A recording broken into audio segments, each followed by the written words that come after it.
ভগবান বললেন যারা আমার জন্য কাঁদে আমি তাদেরকে কখনো মরতে দিই, আমি তাদেরকে কখনো কাঁদাই না। আকাশের চাঁদ 10টা খণ্ড হলো, আর এই 10খানা খণ্ড ধীরে ধীরে আমার গৌর চরণ তলে এসে 10খানা নখে আশ্রয় গ্রহণ করে নিল। পটু 10 নখর রূপ ধরে আকাশের চাঁদ মাটিতে পড়ে 10 খণ্ড হয়ে ভগবানের চরণ হইল।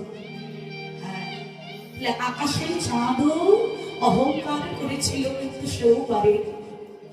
আরো অহংকার হয়েছিল আরো একজনে, সেকে যার অহংকারের কথাটা এখন বলবো, তার অহংকার হবারই কথা। তাকে একটু জানি বলে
এবার একটু মায়ের সাথে গল্প করবো, তবে কীর্তনের বাইরে।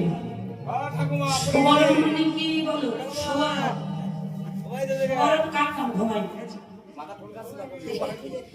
একটু আসছিল নিদ্রা দেবী ভর করতে,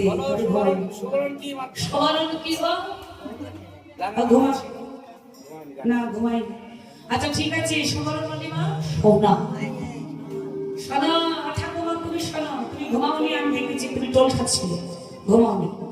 আচ্ছা সুবরণ মানে সোনা, এটা সোনার অহংকার হওয়ার কথা নয়। ভরিতে এখন কত বলো? এই কথাগুলো যদিও আমরা কিনি ঠিকই সোনা, কিন্তু দাম, এই কথাগুলো আমার বাবারাই ভালো জানে। সোনা এখন ভরিতে কত বলো তো? আগে একটু বেড়ে গিয়েছিল, এখন শুনছি একটু কমে গেছে। তাহলে সোনা যদি 2.5 থেকে 3 লাখের মধ্যে কিনতে হয়, তো সোনার অহংকার হবে না তো কার হবে? সোনার তো অহংকার হওয়ারই কথা। সোনা মনে মনে চিন্তা করছে, আমি অলঙ্কার রূপে যদি কারোর দেহে ধারণ হই, আমি তার দেহের সৌন্দর্য বাড়িয়ে দিই, তাহলে আমার মতো সুন্দর আর জগতে কে আছে? সোনার খুব অহংকার। কিন্তু সোনা এই পার্থিব জগতের ধাতব বস্তু সোনা যখন জানতে পারলে যে নতুন এক সোনার নাকি অবতরী হয়েছিল, আমি সোনা থাকতেও আর একজন কাঁচা সোনার উৎপত্তি হয়েছে, সে নাকি আমার থেকেও বড় সুন্দর। আগেই তো আগে দেখতে হয় কে সেই পুরুষ, কে সেই সোনা। ছুটতে ছুটতে আসছেন আমার গৌর সোনার চরণ তলে।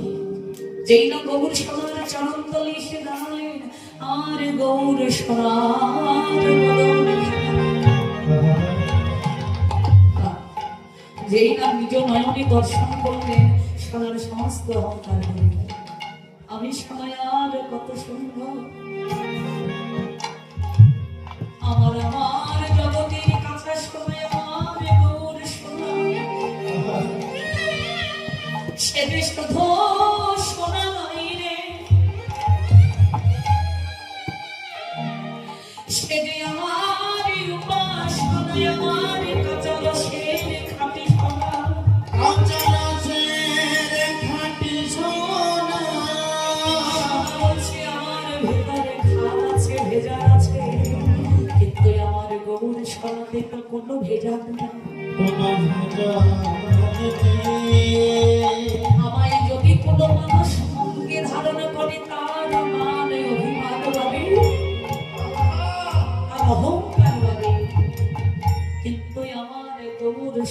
কে যদি কেউ হৃদয়ে ধারণ করতে আর কি হয় জানো, ধীরে ধীরে মান অভিমান আত্ম অহংকার সব দূরে চলে যায়।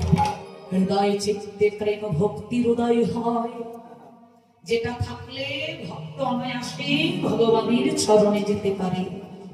বাবা সোনা নিজে অহংকার করলেন যে আমার মতো সুন্দর আর কেউ নাই, কিন্তু যার এই চেতনতা হৃদয়ে জাগে, অনেকে নিজেকে কর্তা বলে মনে করে বসে থাকে। জগৎ সংসারে এক একজন কর্তা হয়ে গেছি, কিন্তু কোনোদিনও এই অনুভব করি না জগতে আমার থেকে বড় একজন কর্তা আছে, যার কাছে আমার জবাব দিতে হবে। দুদিনের জগতে তোমায় ডাকবো বলে গেলাম, কিন্তু তোমায় তো আমার ডাকা হলো না। শুধু জগৎ সংসারে গিয়ে আমি আমার আমার আমার করে বলি, শুধু আমার আমিত্ব নিয়ে পড়ে রইলাম। কিন্তু বাবা এই জগতে যারা বুঝতে পারলো এই দেহটা আমার ভোগের দেহ নয়, এটা আমার গৌর গোবিন্দ সেবার দেহ। আপনাদেরকে আজকে কয়েকটা বাস্তব কথা বলে যাব, আপনারা এগুলো চাইলে ইচ্ছে করলে নিজেরাও দেখতে পারবেন।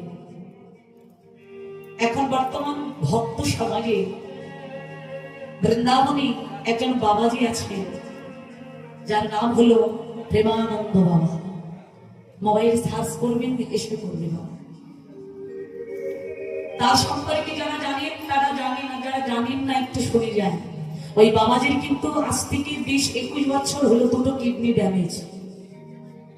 হ্যাঁ, আরে মা জানে। সেই বাবার প্রায় 21 বছর হলো দুটো কিডনির ড্যামেজ নেই। আজও